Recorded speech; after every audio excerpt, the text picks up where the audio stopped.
People often ask me, what are you going to do with that? Whereas, that refers to my MFA in creative writing, and whereas, what are you going to do with that is not actually a question, but a veiled statement of opinion followed by a question mark. The statement of opinion being, roughly, you aren't going to do anything with that. You're going to work fast food or retail for the rest of your life with that. You should have gone to law school.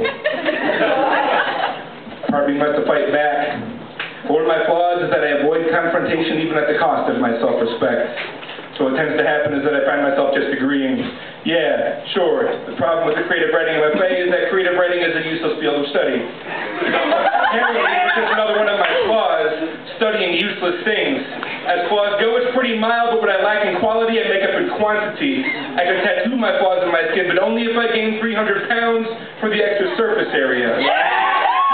Too much junk food. Here, gambles. Here, drinks. On my forehead, like to study useless shit. Here, on my right ass cheek, we would have avoid confrontation at the cost of self-respect. If you ask me real nice, I'll let you kiss that one. Because the more people point out the one on my forehead, the more the one on my ass begins to fade. Every time I hear the question, what are you going to do with that? My conflict avoidance mechanisms fray a little bit more.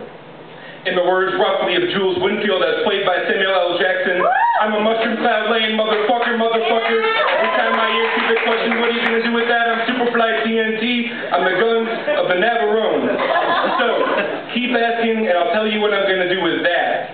I'm going to shepherd you along the ink marks on some pieces of paper until suddenly, without warning, you are somewhere else, whole realities away from what ails you. I'm going to form words into clay and bone and flesh, and I'm not in the habit of comparing myself to God, but I'm going to form whole fucking worlds out of nothing.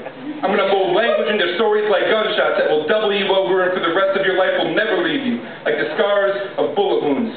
I am a goddamn writer, and when your business memos are lost to the recycling bin and deleted out of email inboxes, when your law briefs are filed next to 10,000 other law briefs that nobody else will ever read again for the rest of time, my words will survive me across the centuries, will be translated into other languages, be embraced by people I will never meet.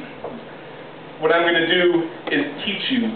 No matter what happens to you, no matter how hard you try to bury it, you still have a fucking imagination. Oh, an accounting degree? What are you going to do with that?